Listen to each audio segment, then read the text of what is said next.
everyone. My name is Nisha Sinha, and it is my pleasure to host yet another talk show for volunteering for seniors and lead in its mission in creating awareness about senior citizens, their needs and issues, and how we as a community can extend our support and become an ally to their families and caregivers.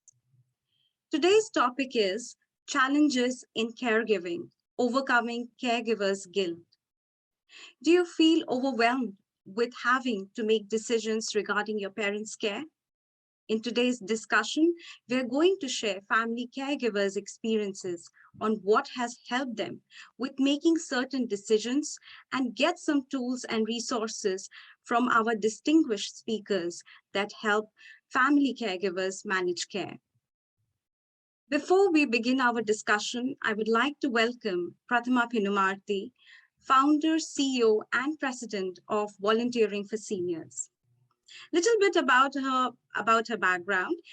She is an educator for 20 years and strongly believes in the core principle of serving community through serving humanity.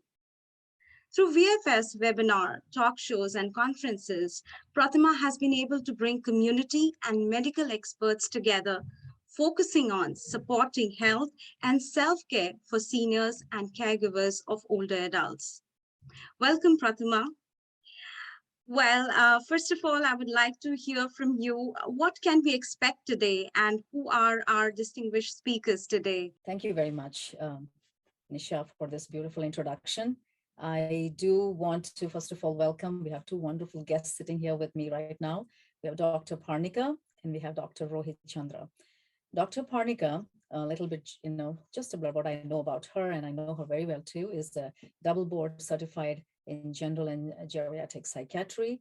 And she has completed her medical school in India, and also she completed a psychopharmacological fellowship at Harvard Medical School, which is I think McLean Hospital, Harvard Medical School, which is affiliated hospital, followed by her residency at St. Elizabeth's Medical Center at the Tufts University affiliated residency. She's very, very passionate about attending to not only the the health of older seniors with chronic, debilitating illness, but the health of the caregivers and the family as a whole. She has a lot of what you can see, her current clinical appointments are always at a busy health center as a sole geriatric psychiatrist for over 100,000 people, which focuses on caring for the patient and caregiver. And about Dr. Rohit. Dr. Rohit is a child and adolescent psychiatrist at Mass General Hospital's Chelsea Healthcare Center, and is instructor of psychiatry at Harvard Medical School. He chairs the board of arts and healing nonprofit called Spoke, and chairs the program committee for the annual Asian American Mental Health Forum. And he also serves on the boards of the Teen Mental Health Initiative and also in our board of nonprofit, our volunteering for seniors. So we are very, very happy today to have such wonderful speakers who are here with us to share. This is a topic which is very close to most of the people who are joining today's call or even watching us on YouTube or in Facebook. This is a topic which is very close to all the caregivers. I want to start today's topic by letting everyone know who are caregivers.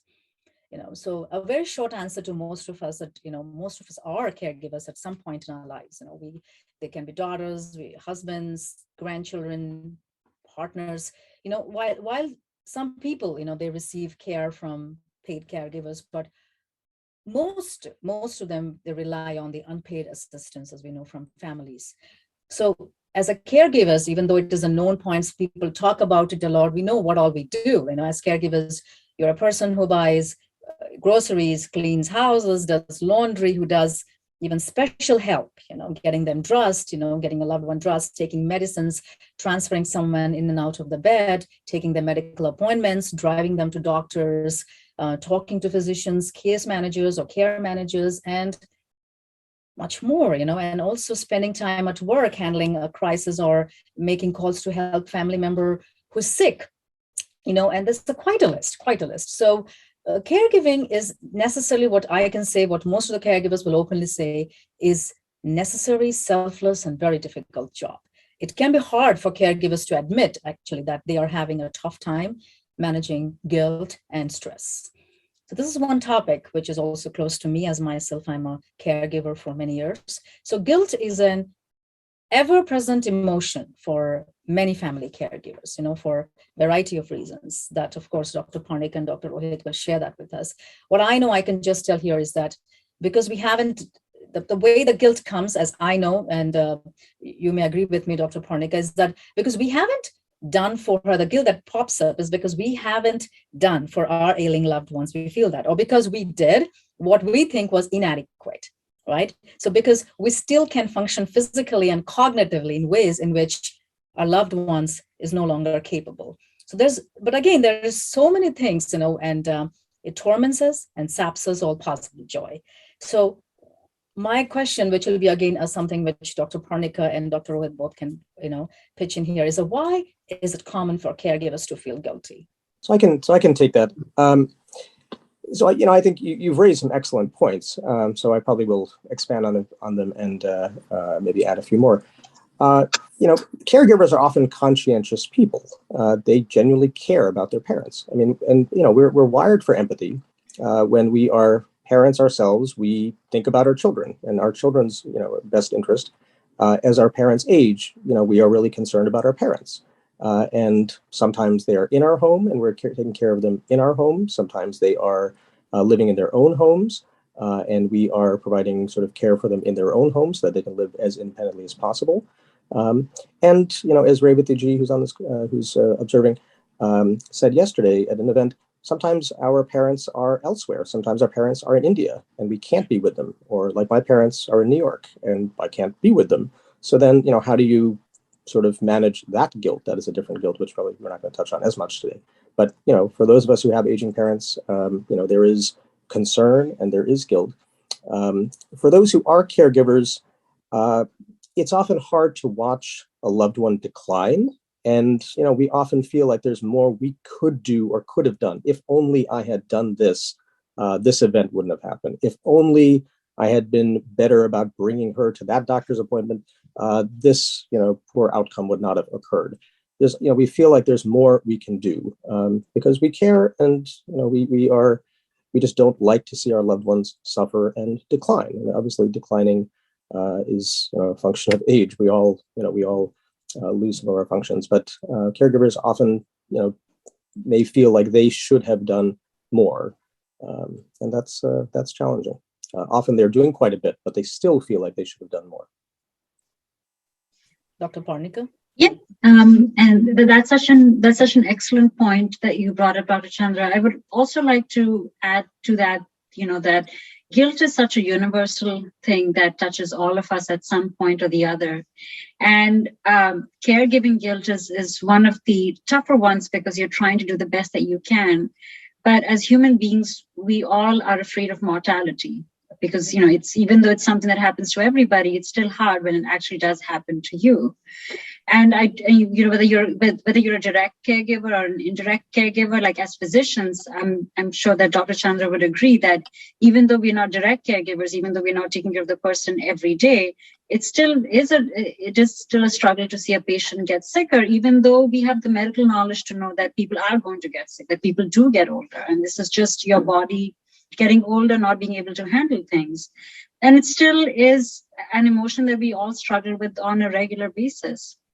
I think the other part that also comes is caregiving is such a long and tedious process. And, like Pratima ji mentioned, most caregivers are often unpaid family members. So who are, doing their regular day job, they're taking care of their own families, and then they're coming and taking care of their aging parents or whoever they might be caring for. And it's exhausting. It is truly exhausting. It is completely natural to feel frustrated, to feel angry, to sometimes even get irritated at something the person you're caregiving for says or does. And then there is guilt about that. I shouldn't have said it. I shouldn't have done that. Even though it's a completely normal human emotion to sometimes even feel resentful. Why do I have to take care of you? But still, understandably so, there is a lot of guilt. what I want to ultimately say, what I would like to summarize by saying is that I think guilt is normal. I don't think we should be guilty about feeling guilty, and the more, I think the first step should be to accept that what you're going through is a natural, normal human emotion. Because unless we accept that, it gets a lot harder to get to the next step, which would be trying not to feel as guilty as overwhelmed. Agree, but Dr. Parnik and Dr. Rohit, I have this point is that, as a caregiver myself, and I'm pretty sure the other caregivers too, is that there's something, a feeling of fear. What if something happens? Like, will I be able to cope? Will I feel guilty? Am I responsible if things that go wrong? So as a caregiver, most of us, we take a huge amount of responsibility, right? Mm-hmm. So not only for the day-to-day care of the care receiver, but also for the other things that might happen while being a caregiver. So that's the biggest thing I have noticed, and I'm pretty sure some of the friends I talked with were also caregivers. They all have the biggest thing is about the fear, the guilt about doing wrong by the care recipient also. And there's a constant guilt of having negative feelings towards other people. Yeah. So if they say something, we know better, we've been doing much more for them. So what can caregivers do, to combat this guilt?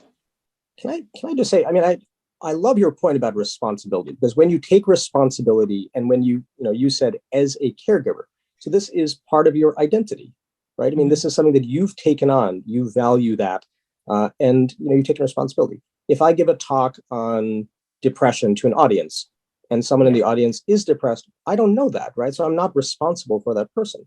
But if I get a new patient who is depressed, I am responsible for managing their depression. If that patient has a bad outcome, I will wonder, did I prescribe the right medication? Did I say something that was not ideal, and maybe that led the patient to go downhill? Was there something I did, or was there something more I could have done to treat this person? So I think in the same way, when we take on responsibility for our parents and other loved ones, then there's more, then there's fear, then there's even more fear of loss. Perhaps there may be a greater sense, if something went badly, that it was my fault or I could have prevented it. So that those emotions, those thoughts get heightened, become more common, and there can be sort of a troublesome feedback loop where if your loved one is doing poorly, you assume even more caregiving responsibilities. Your loved one continues to do poorly because maybe this is just age-related decline, and you say, I'm a poor caregiver. This is my fault. And you do less and less in other areas, and you put more and more eggs in the caregiver basket. And then when things go badly, you say, it's totally my fault. And that is just not the case. I think you're right. I think fear is such a loaded emotion, and there's like you were mentioning, Pratamachi, there's so many things to feed into that fear.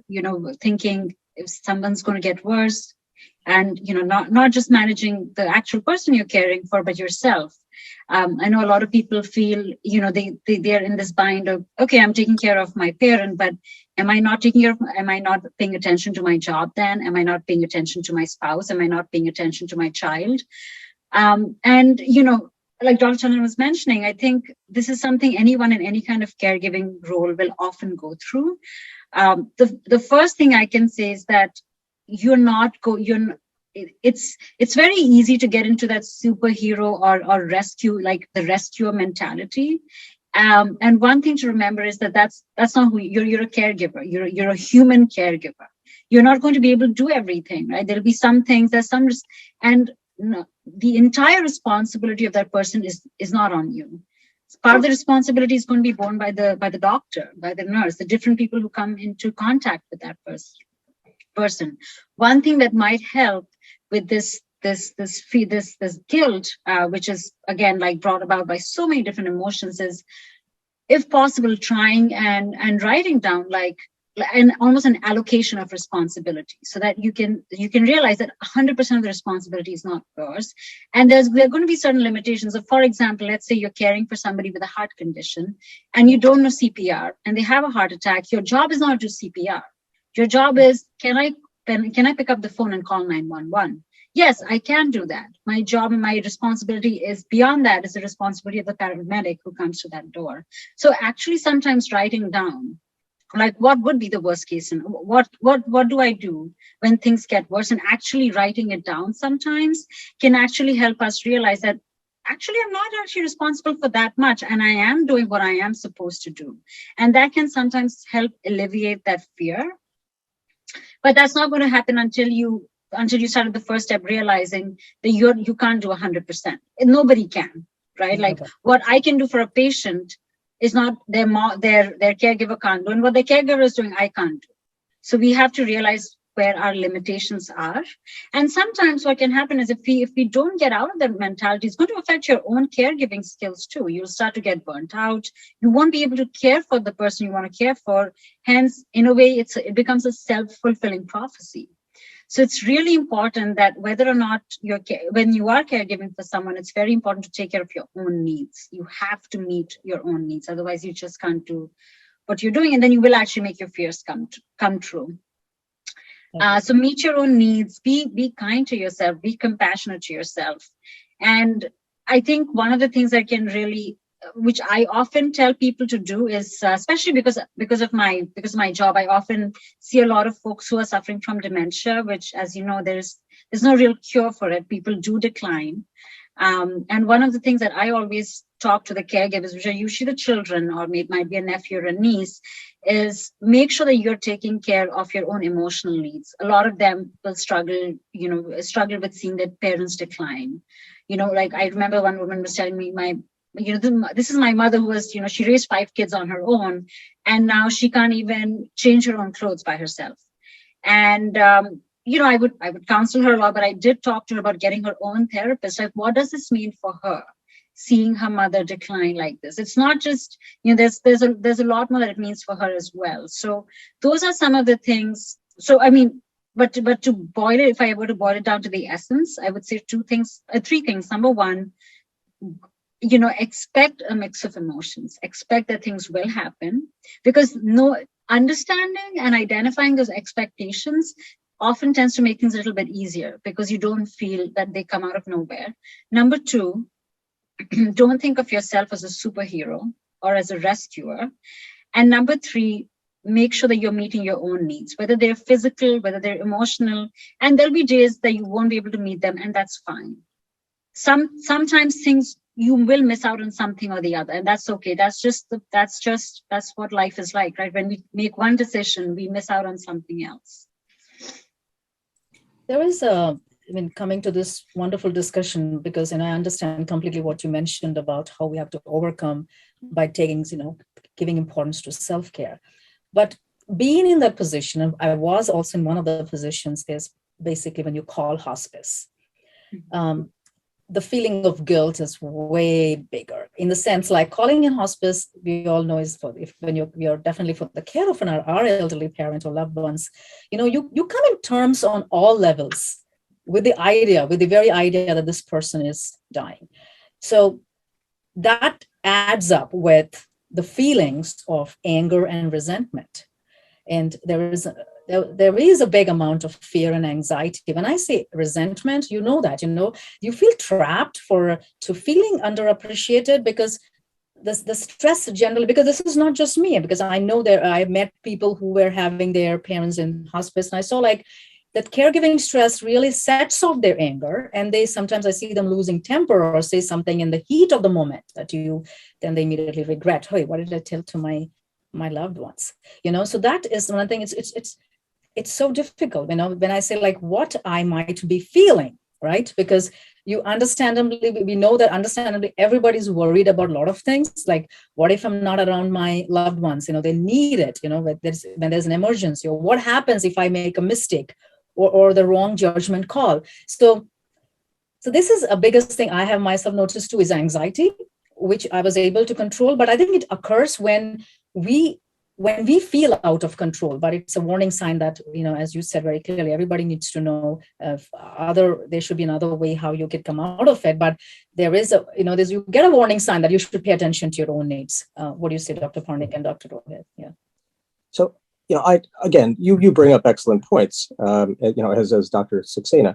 you have pointed out control. You use the word control. And I think that is such an important word, because when we feel like we have more control than we actually do, we get upset when things don't go the way that we think they should.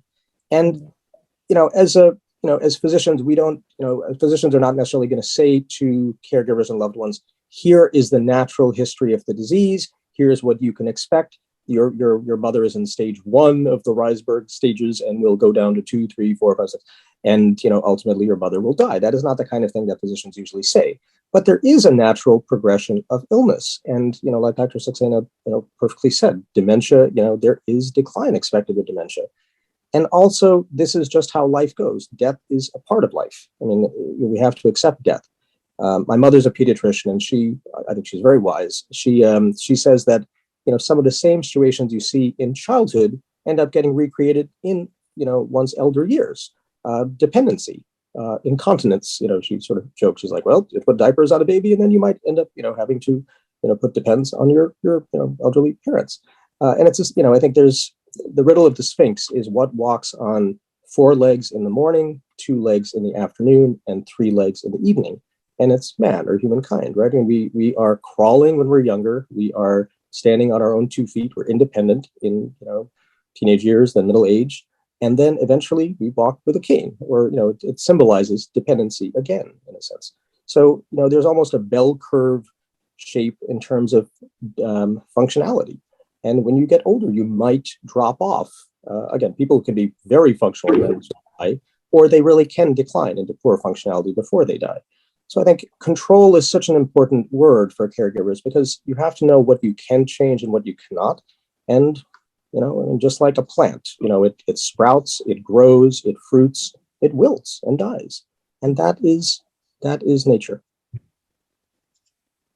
And that's such an important point that you bring up. And, this is something I like to use the word of, especially when you feel like things are not in your control. I like to use the word impotence, because it's such a visceral word and gives you such an exact meaning of what a person is going through. And I think even though it's not to the same level as a direct caregiver would feel, like you were talking about hospice, Pratamaji, I think as a physician, a lot of physicians have noticed, especially during COVID, right? Like, we live in the United States. We are lucky enough that we can offer some of the best care in the world. And yet, because of the fact that systems have failed, because COVID has unearthed so many problems in the ways medical care is delivered, and even with availability, we have seen people die for things that you don't expect people to die in the US for things that are treatable. And yet, as I think any physician can echo my sentiment, that we have seen people die from reasons we never thought they would. And yet they have. And it is an extreme feeling of frustration that this should not happen, because we have this idea that as physicians, we control things, which of course it's laughable. None of us control anything. We facilitate things at best. But it's something that I think is echoed in what you're saying, Pratimaji, especially when it comes to hospice, because there's such a finality to it. And it's almost like it's in a way saying, well, this is you failed. There's nothing that says you failed like hospice, except it's not that you failed, it's that the human body failed. Nobody can control the human body. Nobody can, truly. Even we ourselves can do the best. We can do great. What we can, when we talk about like you can do these things, it's not to stop death. It's to improve the quality of your life, and that's what it ultimately is. That's what hospice ends up being. We're improving the quality of your life, and I don't know if maybe like thinking about it that way helps. Although again, that feeling of failure and guilt will come. I think expecting that it won't be there is also an expectation that would be misplaced. But I think the more we are able to, tell ourselves that that's okay. It's okay to feel that way, often decreases the anger about even feeling that way, that resentment that you're talking about. There's resentment towards oneself, right? There's resentment towards, like, I know people will say, I got mad at my husband. Maybe if you hadn't if you didn't ask me to do X, Y, Z, I could have saved my dad. No, you couldn't really have. So it's okay to have, and I think it's also important for the people around the caregiver to also understand this, that there will be a time of some maladjustment to that, because this is something that but again, like Dr. Chandra mentioned, death is universal. And I think, and in fact, one of the things I was talking about with somebody who recently lost someone is, there's a reason why, when somebody passes away or somebody's very sick, there's almost a universality in cultures and religions when it comes about, dealing with grief when you lose someone, right? Like in most cultures, they say, well, you should not be cooking, you should relax, you should let others bring food, or like how in Judaism you have the 7 days of mourning. In Hinduism you have like 10 to 12 days of mourning. There is a wisdom behind that. It's to help people go through the natural order of grief, for them to cry, for them to scream, for them to rage, to be angry, and then come to terms with it. Also, Dr. Parnika, just adding here, this is a part I'm talking with respect to the hospice feeling, right? When you are caregiving your parents who are in hospice, is that you feel guilty that you're not doing enough, that, and that you just want it all to end, or that you should be better at caregiving and also coping. That's a feeling that always comes to the caregiver. Like, as you said, like, guilt is a very normal reaction most of the circumstances, right? But I have seen, and most of the caregivers have seen, that we will drown in those emotions, if we don't cut them off at the pass. So I was actually going through an article, part of like, I'm Grieving as Fast as I Can by Linda Finberg, and that she describes death guilt. The death can leave us with a sense of unfinished business. We may regret feelings that we didn't express or apologize, we never made. There's so many feelings you get, right? And I think that's also part of guilt, because guilt because you are, there are 2 minutes, a couple of things, okay? There may be a guilt because they were not overly fond of the person, okay? Or no matter how much we have done as a caregiver, it can take time to accept that we did enough, and what we left unsaid or undone is okay. So this is a question which, though it is, as you said, like, okay, they have to focus one thing, that it's very normal, but still you have a question always coming, what can you do better, right? What can you do to cut that off? That's one question which always comes. So, I think, we talked about self-image as a caregiver and how much, one can invest in sort of being a caregiver. You invest valuable time, you want the best for your loved one. There is often a stepwise decline. One often sees, a decline in memory, and one sees a decline in functionality. And it's important not only to adjust one's own image, but also accordingly, but also to adjust one's image of one's loved one in one's mind as they change, and not to fight that. Because like Dr. Saxena said, this is universal. I mean, this is nature. So my sister has a 4-month-old, and it's a joy to watch him progress through the positive milestones, right? So that's joy on the birth end. And, and on the other end, there is grief and sorrow as you watch your loved one become someone that they were not. And we'd like to preserve our image of our mother as, being what she was when she was taking care of us, or when she was, a vibrant, 65-year-old or something. And now she's older and is not doing so well, is frail, her memory is poor. We don't like this, but it is valuable to recognize this is just what people go through, and accept early on. Elizabeth Kubler-Ross, the thanatologist, she described the 5 stages of grief, and people don't go through them in the same, in the exact order, but people can grieve before death as well. They can start grieving, and ultimately, one tries to get to acceptance of what is. But the stages are denial, anger, bargaining, depression, and acceptance. And to whatever degree we wrestle with what's happening, fight it, be upset about it, say, well, maybe if only it could be like this, and then say, well, I'm saddened, but it's not, and I'm going to have to accept that. So we have to, I suppose, accept the sorrow at the end of life, the losses, the grief, just like we enjoy the stages of watching our child grow, and go to weddings and watch our kids get married. Death is at the end, and there's a lot of sorrow in the question.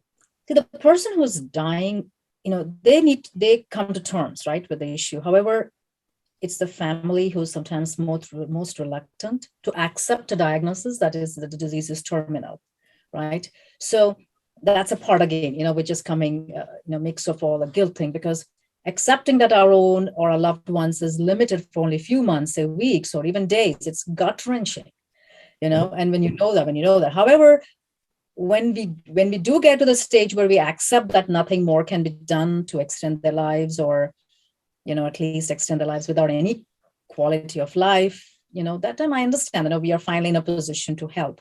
But it's guilt is such a key emotional phenomena, I think, especially in the cancer caregiving experience. Sometimes I always feel it is an understudied issue. It is. And this is a thing which I want to definitely ask Dr. Parnika. What do you think? Like, what can we gain past just, by getting past the guilt and asking for help? Because you see, most of the people, they shun away. They don't want to ask for help. I think so. One of the things I will say, though, just since we were talking about the acceptance, and I think this will help me to better answer your question, is, so one of the things that I think I often hear about when I hear about caregiving guilt is feeling that you're not giving enough time. Because like we were talking about, majority of the caregivers are not doing this as a full-time job. They have their entire life and they're doing it in addition. And yet, because they feel that this aspect becomes so heightened, or it's so highlighted, that because they're not able to give their full attention, it really upsets them. Well, and one of the things that I've heard a lot of children who are caregiving for their parents is, my mom or my dad took care of me when I was a child, and I want to do this now. And what I tell them is, remember when your parents were taking care of you, they weren't perfect either. They made mistakes. They probably had to go to work and leave you alone, and they felt the guilt of that. I'm sure a lot of people who are caring for their parents and for their children feel that. Yeah. Or, I can't take my son to soccer practice. My husband has to do it because I have to go and take care of something at work or with something else. Right. And just like that, there'll always be an incompleteness. So your parents weren't 100% perfect either. So if you're trying to pay back, you're not paying back 100% either. Nobody can, because you can never just have one facet of your life. It'll always be divided into different things. And sometimes, sometimes just to make the atmosphere light, I even tell them, well, remember how you fought with your parents and said, they didn't do this, this, and this. Well, if it helps, maybe try and remember that there were things they didn't do for you. And it's okay if you don't do those things for them. There shouldn't be, because the more you have that expectation from yourself, you will do worse, even in the 40% of time that you have with them. Your productivity will go down. So if nothing else motivates you, remember that the quality of your caregiving will go down, or will be a lot worse if you're not taking care of your own self as well, or if you're not reducing your own expectations from yourself. So sometimes that route can help people, get to where they need to, because I know sometimes it's harder to put yourself in the driving seat or take care of your own needs, but it's how it's easier to do things for others and not for yourself as much. So sometimes I kind of formulate it that way. If nothing else, hey, you want to do a good job, then take care of yourself. Otherwise, you're not going to be able to do a good job. And that sometimes can help to reduce the guilt as well, because like you were saying, it's the enormity of it. And when I know it's easy for me to say, oh, don't feel guilty, you're accepted. But when you're going through it, you're going through it, and no matter what anyone says, it feels awful.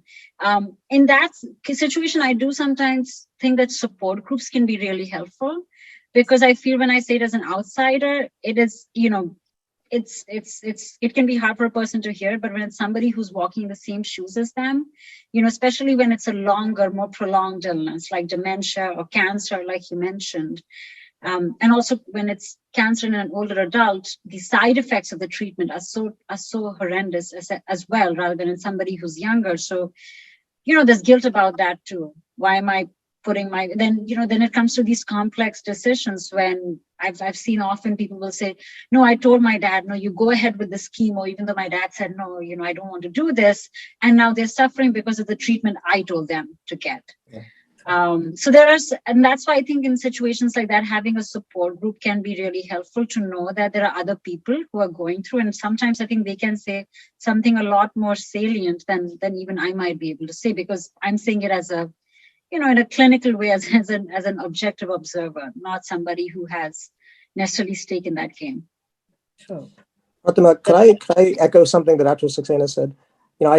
I like what you had to say about sort of the should, that people feel like they should take care of their parents because their parents took care of them. When you have a should mentality, like, oh, this is another responsibility, if you're not really, if you're ambivalent about it, it makes it difficult to do it well, I would say. Ideally, one should embrace it and consider it meaningful and sacred, in a sense. I have my Bobby, my cousin's wife in Houston, her mother was struggling with frontotemporal dementia, Pick disease. And she decided to have her mother move in with her and take care of her mother at home. And so my cousin's wife was able to quit her job. She was lucky financially, she was able to do that. And she found it very meaningful to be with her mother, for the next year and a half until her mother eventually died. And she said, I wouldn't have traded it for anything. It was a really meaningful experience. I loved her so much. So I think, maybe if we have the mindset of we recognize the needs of our loved ones and want to meet them because we love them, rather than sort of, a should. Because I think when you're sort of like, I should do this, it is kind of like, I guess I should be the responsible one. But that's not maybe the best mentality. If we try to embrace it, if we try to say, okay, let me open myself up and want to love and want to take care of the needs of my loved one, whatever they are, and be with them and just spend time with them. It is sacred. It is sacred to spend that time with our loved ones. And I know, again, when we have aging parents, we think about them and worry about them. We don't want them to fall ill. We don't want them to die.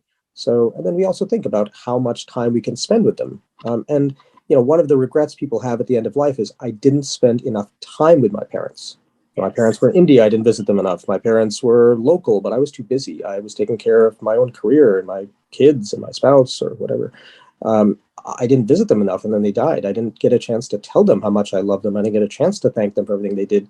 I never had those conversations, and then they died. So it's important to have those conversations, to discuss memories, to ask the questions that you have of your parents, as they are aging, so that you don't have all this unsaid stuff left over. And if you do those things, then you're not as likely to feel as guilty, I think, when they die. I mean, that's my suspicion, because you will have had meaningful time with them, and you will be able to let them go a little bit more easily. Dr. Chandra, I love the point that you made about meaning. I think it makes such a huge difference when we can identify that, the meaning that experience is bringing for us. I think it makes it, it really, brings it to a different level. Absolutely. Right. But again, this is a point which also comes to caregiver burnout, because which is definitely, it sort of differs from guilt, where you told about, I mean, of course, you were talking about the support groups, and I know that for caregiver burnout, things I know is that they have to look for productive ways to release stress, right? But so many people are still a little confused. But if you can briefly talk about what's the caregiver burnout and how does it even differ from caregiver guilt? Because caregiver burnout, guilt, they both are overwhelming anxiety and depression, right? So how can we deal and cope with the guilt over realizing we just can't do it alone any longer? And how do you balance your emotions with logic? I think so. Caregiver burnout, I mean, when we talk about caregiver burnout, we're talking about a situation where the caregiver is experiencing a significant amount of mental and emotional fatigue. Often some people use the word compassion fatigue for it, which is kind of the same thing, but maybe on a slightly higher, a higher notch, where you feel so emotionally deprived that sometimes you just feel apathetic towards the person you're caring for. And I think recognizing it is very, very important, because that certainly means that you cannot really do it on your own, or you need a break from it, or something, in that vein. I think, as I had mentioned earlier, the most important thing is to remember that you are not going to be rescuing anyone. You're not the superhero a caregiver is not the same as superhero. You're not Superman or Superwoman, because you're a human being, and you can. It's just like, like when somebody is being raised by a single parent, the single parent can't usually do it on their own. Just like you need a village to raise a child, you need a village to help somebody who's getting older. Like Dr. Chandra was saying, it is the cycle of life. At the end of the day, there is a dependency in infancy and a dependency in old age. And one person cannot do it on their own. Just like our parents didn't do it on their own. They had multitudes of people to help them out. It's the same way. We cannot do it on our own. And in fact, the sooner it's implemented, the better it is, I feel, because it helps take the pressure off the caregiver as well, because then they don't feel that it's on them all the time. And it also, so I would certainly say that. I think I would go back to that fundamental thing. You're not going to be able to do everything on your own. Nobody can do it all on their own.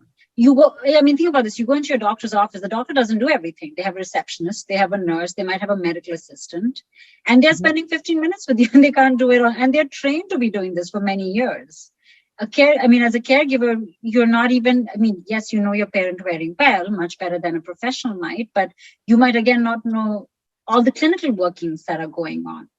So that's why I feel it's very important, in my experience, at least, to allocate that sense of responsibility and allocate certain responsibilities to others, so you don't feel as burnt out and guilty. And the sooner you start it, the better, because also remember that it's better for the person you're caring for. If I start assuming 100% responsibility for everything, I might miss out on something important that the person needs, that I did not recognize, because I was so blinded by this desire to be responsible for everything. So it's not just good for the caregiver, it's good for the person they're caregiving for as well. Again, I just want to echo Dr. Saxena said. I think it makes a lot of the caregiving, the self-care makes a lot of sense. Because, right, with burnout, you have emotional depletion. You're often taking care of your own children, you're taking care of your spouse, taking care of the home, taking care of, doing hard work, if you have a day job, and you might be involved in volunteering for seniors, for instance. You might have built a wonderful organization. So where is the energy going? How is it being allocated? And, are needs being met, of your loved ones? How could it be readjusted, perhaps? But in general, it's very true that often the caregivers are the people who are most capable, and so they take on a lot of responsibility, and they're pretty good at handling it. But at times it can be too much. So even though you're very capable, the question is, can someone else do some of what you're doing? And I have to point gender differences out, that women typically are fantastic caregivers, and we men are not as involved. But sometimes, if you are a woman who is doing a lot of the work, and your brother or your husband are not, pulling their weight in a sense, then you really try to push them to do more, even though it's not easy. And also involve other siblings and other family members who should feel a bit more responsible. But ask them, because if you are doing everything, then often people are saying, okay, well, I guess she's got it. Sounds good. I'll visit when I can. And that may be too much of a burden. And if it is, like Dr. Saxena is saying, if you're recognizing that, you are getting depleted, you are, kind of getting this sort of cynical attitude, or what does it matter anyway? And I'm not enjoying this, but I have to do it. I have no energy. I'll just keep doing it like this. This is not a good situation. And like Dr. Saxena said, it leads to worse outcomes. If you're not, if you don't want to give, you might miss things. So I wanted to get here a point about mindset, which a lot of the people, they don't have a particular mindset, what sort of mindset they should have. Because I love the point which Dr. Parnika mentioned too, and Dr. Chandra too, that the productive ways, when we say it's definitely doing, count as away time, necessarily not alone time. So like, for example, I have seen a lot of caregivers, they get into the artistic endeavors and they're doing it. Some are doing wonderful drawings, paintings. And what's the takeoff I take from all these things is that, which I've done myself. I listen to a lot of music, I pursue my hobbies. Helping seniors is also one of my hobby and my love, and I do it. And so, and there are different, you can look for powerful restorative effects, because again, as even Dr. Parnika clearly mentioned, joining a support group, which I completely agree with that, because they are the excellent sources of validation. Support groups are excellent for empowerment, advisors, and I think that'll help caregivers who feel isolated, and get stuck on their journey. It'll be very helpful for them.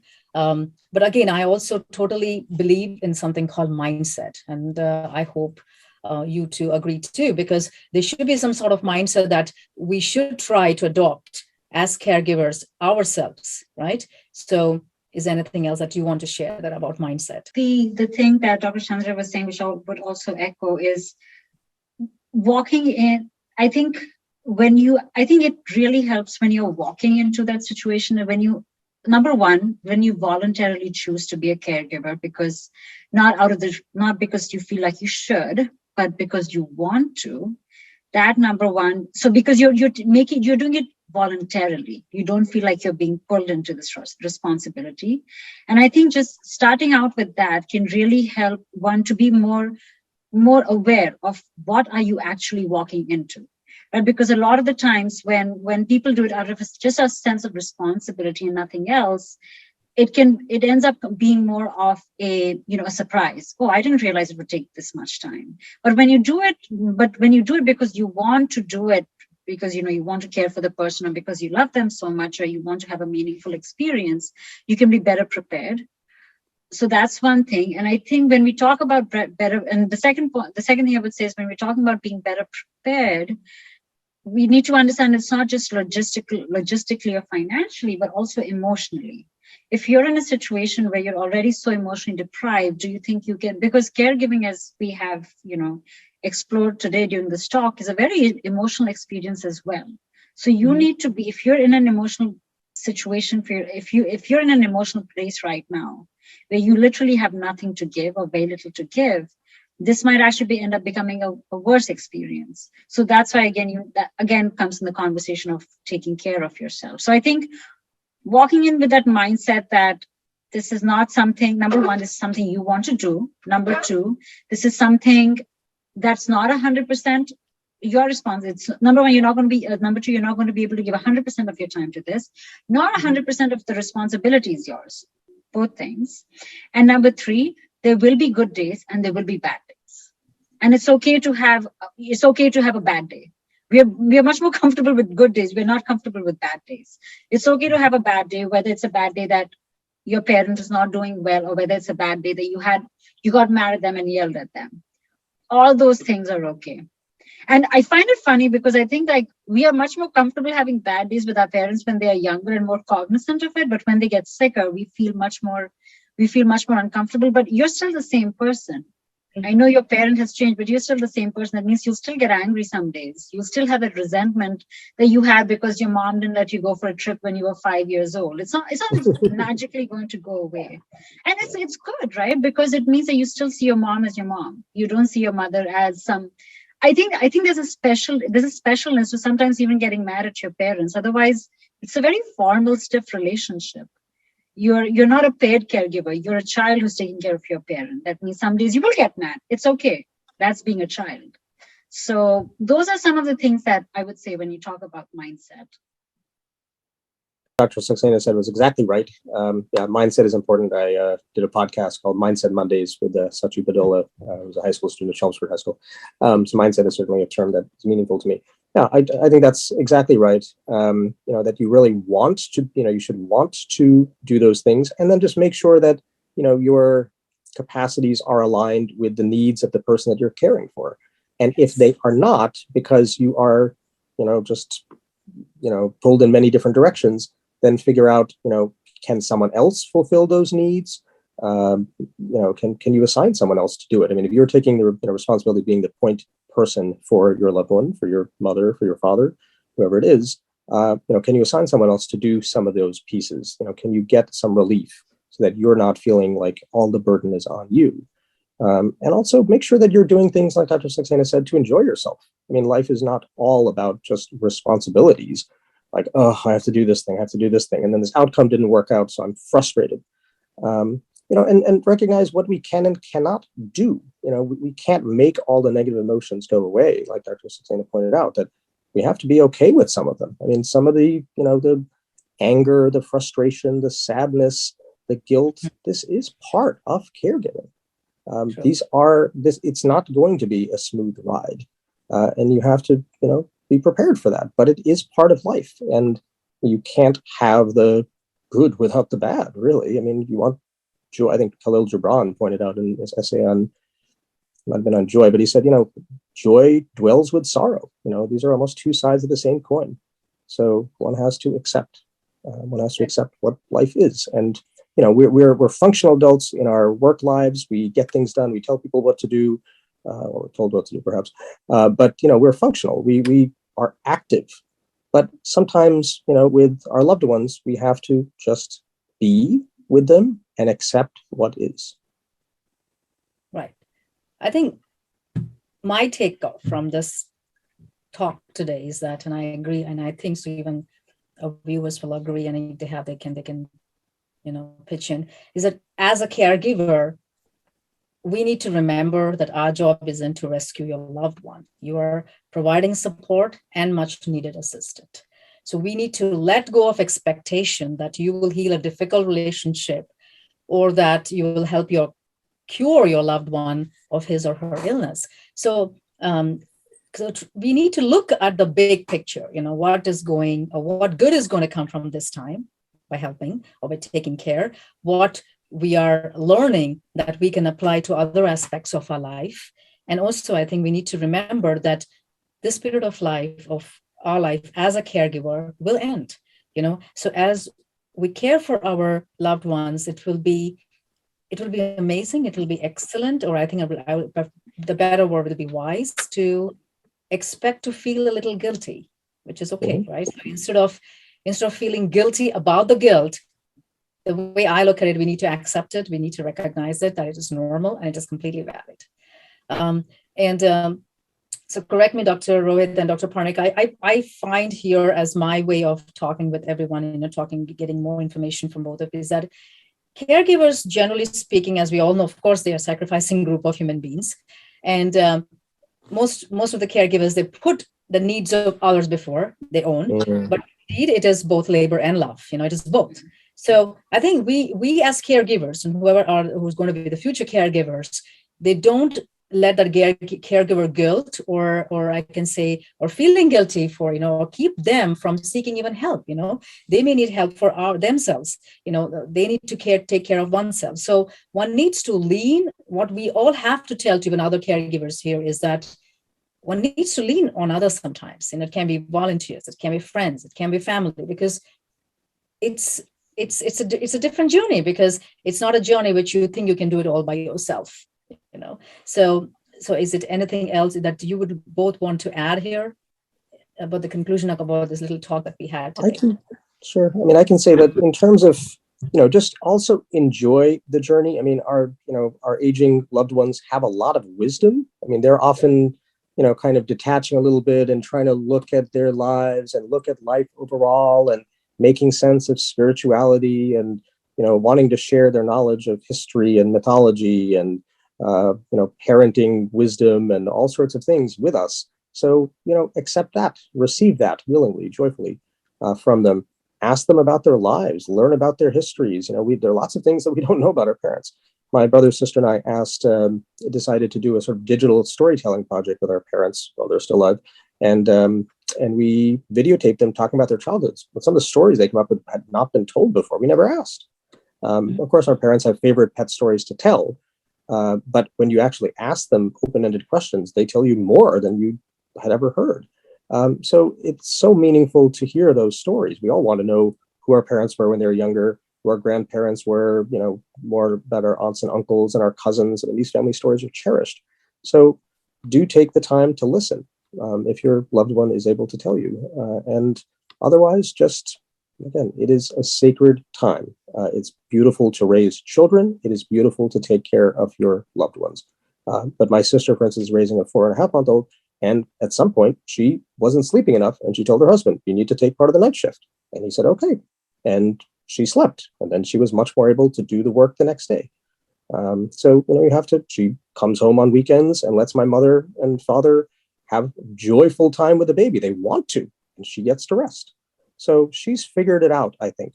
She obviously is staying up a a lot at night, and she is, having to pump and having to breastfeed, and is obviously in touch with what's happening with the baby. But there is joy in that, and in filling that role.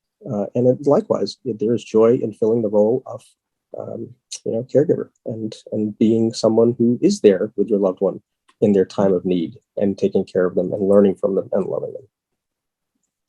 I would just add one last thing. Don't be afraid to use your sense of humor. I think it can be such an alleviating thing.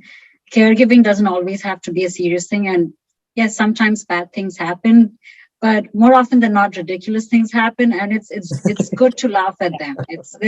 We don't always have to be serious about it. The business of dying doesn't always have to be a sad, long, drawn out thing. In fact, the more we laugh, the better it is for everybody. Right. Yeah. So I always tell people, don't be afraid to be funny. Don't be afraid to be humorous. I think for me personally, it always helps me when something very serious is going on, and, especially somebody with severe dementia says something which is hilarious. And I will laugh at it, because I think it brings some levity to an otherwise very exhausting and tiring process for everybody. And I use that to help the family also learn that you can laugh at this. You're not being disrespectful. It's fine. It's okay to use humor in this. So that would be my my last thing. I think the thing which I personally took from speaking in this little group today, in the group talk, and I'm sure if anyone else has any questions, I'm not sure. I'm just looking at the chats. Is there anyone who has any questions that they would like to ask Dr. Parnika or Dr. Rohit? That'll be also great. Well, let's open the call and let everybody unmute themselves. And if they have any questions, they can come forward. Yeah, of course. It'll be great if within the group, if anyone has anything to talk about or share about their caregiving experience, even that will be awesome.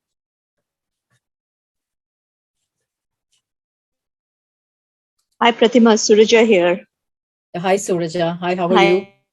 Good. Thank you for such an enlightening and interesting discussion. It's very pertinent to, I think, all of us as we age and parents age along with us. My question is a very practical one. What kind of resources are available, at least in the US, for helping people handle caregiving? Is there a place where we can go to that's a depository of daycare centers, activities, like nursing, things like that? I don't know. So I'm just asking if there's a depository of information like that somewhere. I can take that question. So it's different. It's different in different towns. As per me, the best way to do it is, so most counties, for example, in and around Massachusetts, have these agencies, which are basically older adult protective agencies, and they usually have a lot of these resources. So whether it's like finding a home aide or a personal care attendant or finding visiting nurses, the simplest way to do that is to actually go about with the person's primary care doctor, and often they can make the referral, or you can contact them directly. You just find them online or on mass.gov. Usually you can find all this information. Also, for other pieces of information like support groups and things like that, it can get a little tricky. So whether it's you can go on like, for example, and again, I'm probably focusing more on dementia because that's what I work with. So there's something called alz.org, which is a great resource for people who have Alzheimer's, dementia, or their caregivers. But yeah, the elder services agencies are the best ones, or they can be called Council of Aging or Elder Protective Services. Either or it should be used. Can be used, to get these resources that you're talking about. Question from Angelina. Angelina, you want to ask that question yourself? Sure. I was just thinking about trying to hold that balance between assisting and providing help and allowing for autonomy and dignity and knowing how to negotiate that when the person isn't necessarily able to make those decisions, or you're trying to figure out if they are able, and and that just even trying to figure it out and navigating the medical field and all the advice is exhausting in and of itself when when you just don't know the answers.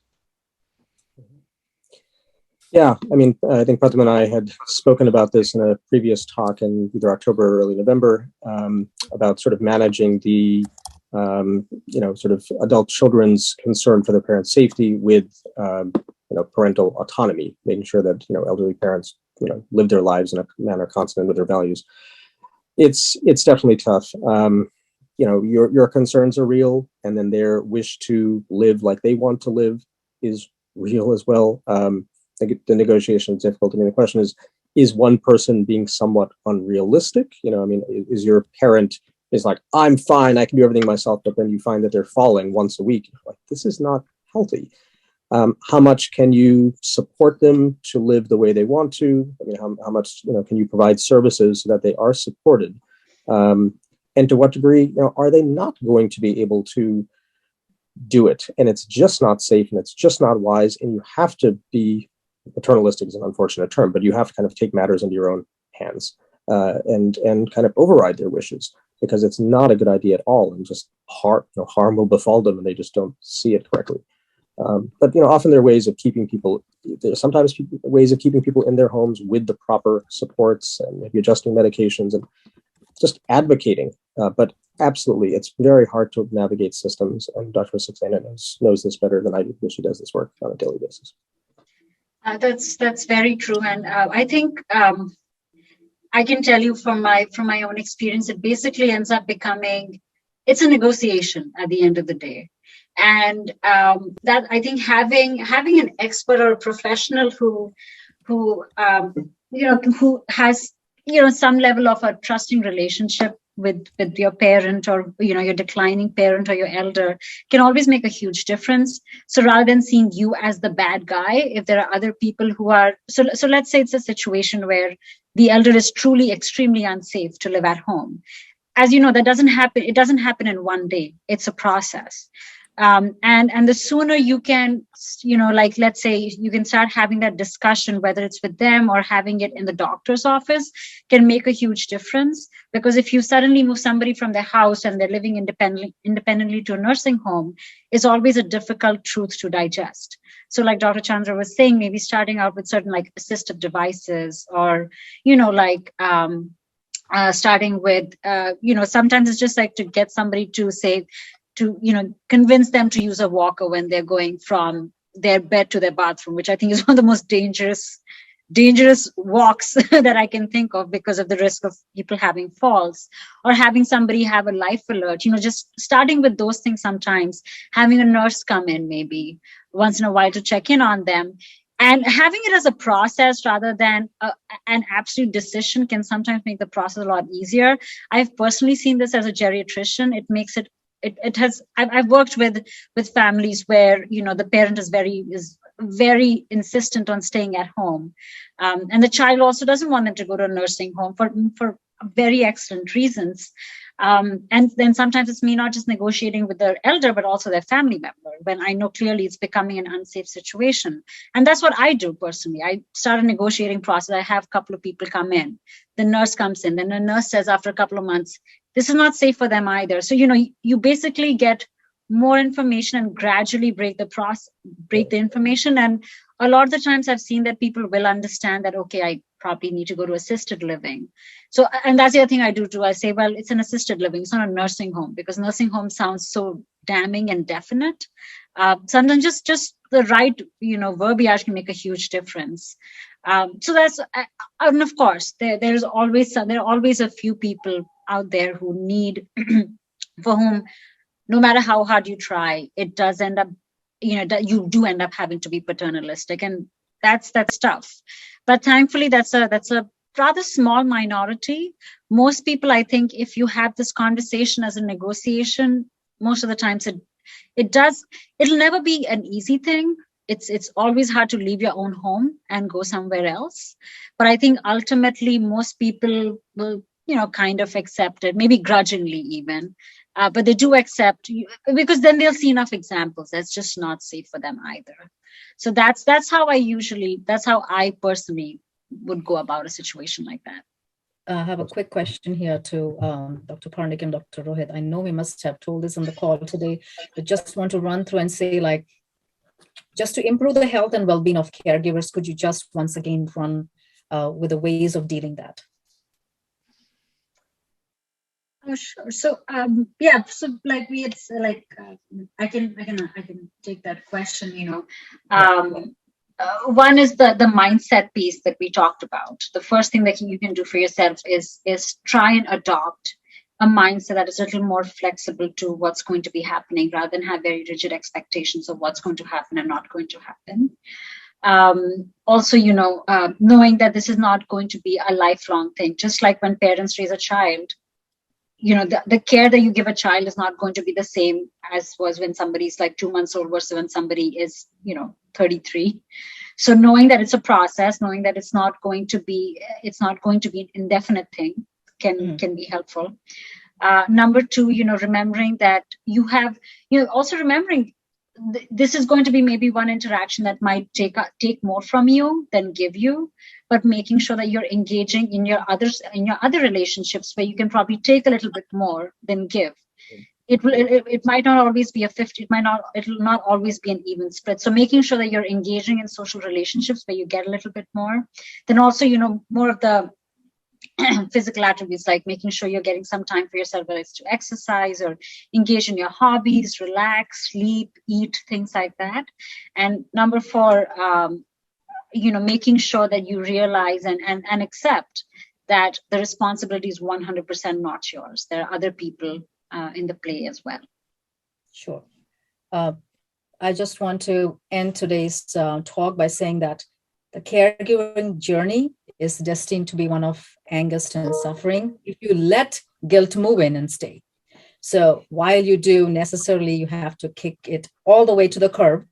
Caregiver guilt should be at the very least be shown the door.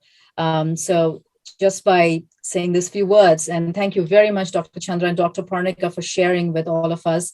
We'll have many more such coming in the future. And I just wanted to enter this call by saying that our organization, VFS, Volunteering for Seniors, we believe, again, very strongly believe in that relationship-based volunteering services. That's where it comes into picture. If anyone needs our volunteers to help take care of their loved ones for some time, we're always there to provide, benefit for, that will benefit both the volunteer and the senior.